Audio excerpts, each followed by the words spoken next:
अब सुनिए प्रदेश की दिन भर की हाइलाइट्स सुजस आवाज राजस्थान के साथ।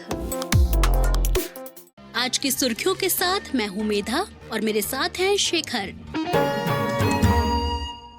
मुख्यमंत्री भजनलाल शर्मा के भरतपुर संभाग दौरे का दूसरा दिन, जन सुनवाई केंद्र का लोकार्पण करते हुए परिवेदनाओं के त्वरित निस्तारण के दिए निर्देश। मुख्यमंत्री की भरतपुर में संभाग स्तरीय अधिकारियों के साथ अहम बैठक, कहा कार्यालयों से कोई भी नागरिक निराश नहीं लौटे। राज्यपाल कलराज मिश्र ने राजस्थान हाईकोर्ट के मुख्य न्यायाधीश मनिंद्र मोहन श्रीवास्तव को दिलाई शपथ।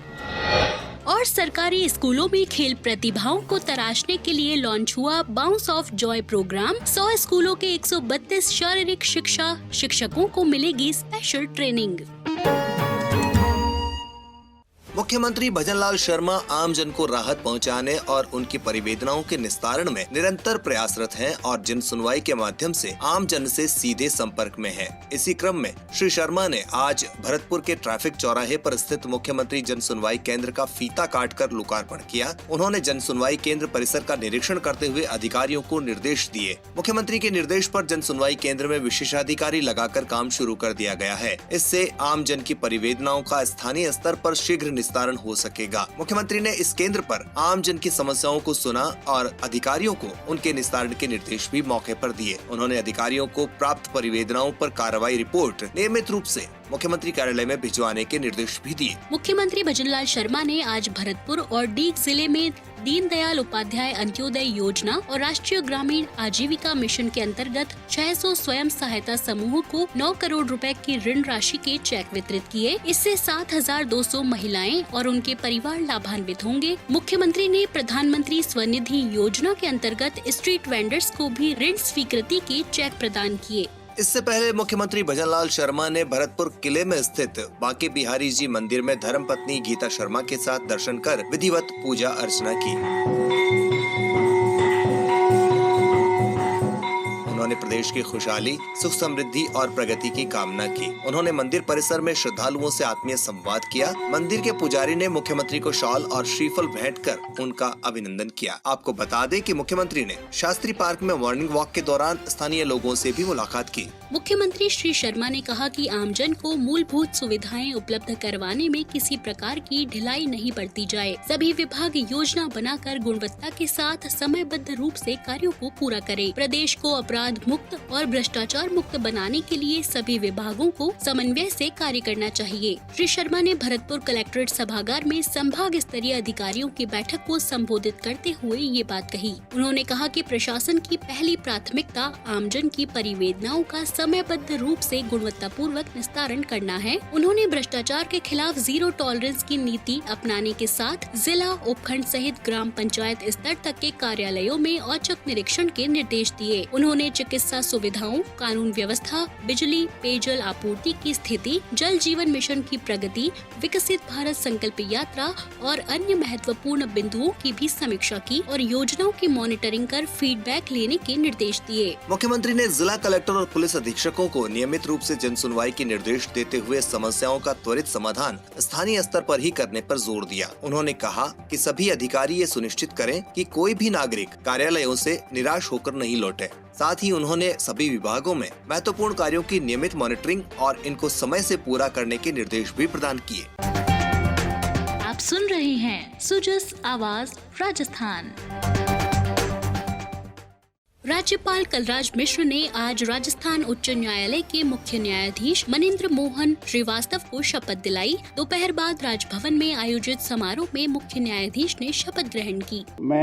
मैं मनिंद्र मोहन श्रीवास्तव, जो राजस्थान उच्च न्यायालय का मुख्य न्यायाधीश नियुक्त हुआ हूँ, सत्यनिष्ठा से प्रतिज्ञान करता हूँ कि मैं विधि द्वारा स्थापित भारत के संविधान के प्रति सच्ची श्रद्धा और निष्ठा रखूंगा। मैं भारत की प्रभुता और अखंडता अक्षुण्ण रखूंगा तथा मैं सम्यक प्रकार से और श्रद्धापूर्वक आपनो अग्रणी राजस्थान संकल्प पत्र 2023 के अंतर्गत राजस्थान में नए एक्सप्रेस वेज के मार्गों की पहचान करने के लिए टास्क फोर्स का गठन किया गया है। उप मुख्यमंत्री और सार्वजनिक निर्माण विभाग मंत्री दिया कुमारी ने कहा कि राजस्थान को भारत की एक्सप्रेस वेज राजधानी बनाने का सरकार का लक्ष्य है और इसे प्राप्त करने के लिए टास्क फोर्स का गठन किया गया है। ये टास्क फोर्स 6 माह में नए संभावित एक्सप्रेस वेज चिन्हित कर अपनी रिपोर्ट देगी।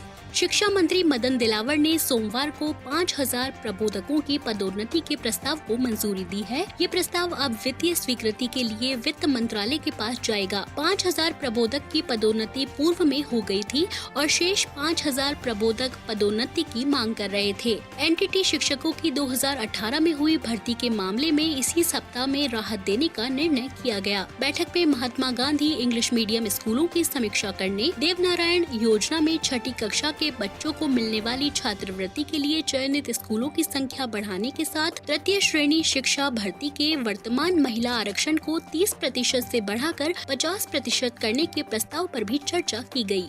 राजस्थान लोक सेवा आयोग की सहायक अभियंता सिविल स्वायत्त शासन विभाग के पदों के लिए आयोजित प्रतियोगी परीक्षा 2022 में काउंसलिंग के लिए अनुपस्थित रहे 6 अभ्यर्थियों को अंतिम अवसर प्रदान किया गया है। इन अभ्यर्थियों को पात्रता जांच के लिए 9 फरवरी को आयोग कार्यालय में उपस्थित होना होगा। अभ्यर्थियों की सूची आयोग की वेबसाइट पर उपलब्ध है। कृषि, उद्यानिकी एवं ग्रामीण विकास मंत्री डॉक्टर किरोड़ी लाल मीणा की अध्यक्षता में सोमवार को सवाई माधोपुर जिले के मीणा हाईकोर्ट, अजनोटी और सीनियर सेकेंडरी स्कूल चकेरी में मंत्री आपके द्वार और जन सुनवाई कार्यक्रम आयोजित हुआ। इस दौरान कृषि मंत्री डॉक्टर मीणा ने कहा कि आमजन के द्वार पर जाकर उनकी सुनवाई कर राहत प्रदान करना सरकार की प्राथमिकता है। उन्होंने अधिकारियों को पूर्ण संवेदनशीलता के साथ सुनवाई कर निर्धारित समयावधि में प्रकरणों का निस्तारण करने के निर्देश दिए। इस दौरान उन्होंने चकेरी में 10 लाख रुपए की लागत से किसान सेवा केंद्र बनाने और 132 GSS की स्वीकृति कराने की घोषणा की। डॉक्टर मीणा ने चकेरी ग्राम वासियों की पेयजल समस्या का निराकरण भी 7 दिवस में करने के निर्देश दिए।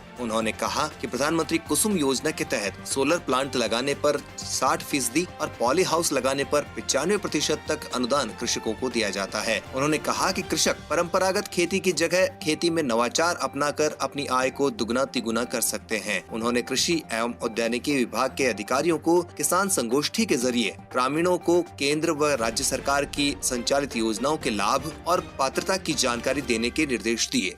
सहकारिता मंत्री गौतम कुमार दत्त ने कहा कि बैंकों में वित्तीय अनियमितताओं पर सीधे निलंबन से बर्खास्तगी की कार्रवाई होगी। उन्होंने कहा कि सहकारिता लोगों की सेवा से जुड़ी है, ऐसे में किसी भी प्रकार की लापरवाही पर सख्त कार्रवाई की जाएगी। श्री दत्त सोमवार को अपेक्स बैंक में केंद्रीय सहकारी बैंकों के प्रबंध निदेशकों की समीक्षा बैठक को संबोधित कर रहे थे। उन्होंने अनियमित ऋण वितरण के संबंध में लंबित जाँचों को शीघ्र पूरा करने और संबंधित के खिलाफ कार्रवाई के निर्देश दिए। राजस्थान के स्कूलों में खेलकूद को बढ़ावा देने और खेल प्रतिभाओं को तराशने के लिए स्कूल शिक्षा विभाग और स्टेयर्स फाउंडेशन ने एक अभिनव पहल की है। इसके तहत सोमवार को बाउंस ऑफ जॉय कार्यक्रम लॉन्च किया गया। कार्यक्रम का उद्घाटन करते हुए स्कूल शिक्षा विभाग के शासन सचिव श्री नवीन जैन ने कहा कि बाउंस ऑफ जॉय कार्यक्रम के माध्यम से पूरे राजस्थान में 100 स्कूलों के 132 शारीरिक शिक्षकों को विशेष प्रशिक्षण दिया जाएगा, जिससे वे विद्यालयों में युवा खेल प्रतिभाओं को तराश कर मैदान के अंदर और बाहर चैंपियनों की एक पीढ़ी का निर्माण करेंगे। शासन सचिव ने कहा कि शिक्षकों का चयन नीड गैप एनालिसिस के आधार पर किया गया है। अब एक नजर मुख्यमंत्री के सोशल मीडिया संदेश पर।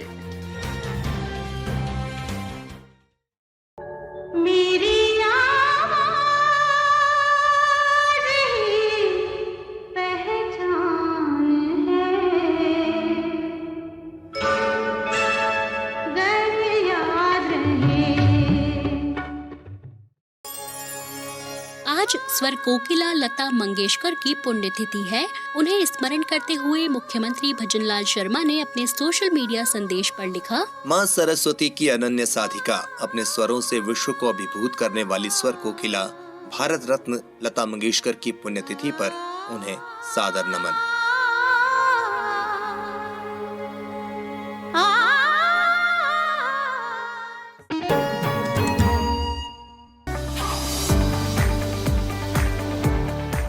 राजस्थान सरकार से जुड़ी महत्वपूर्ण जानकारी आपको मिलती है सुजस ई बुलेटिन, सुजस वीडियो बुलेटिन और सुजस आवाज पॉडकास्ट पर। इसके लिए फॉलो करें हमारे YouTube channel @DIPR Rajasthan official, Facebook page और X हैंडल DIPR राजस्थान, या डाउनलोड करें सुजस मोबाइल ऐप।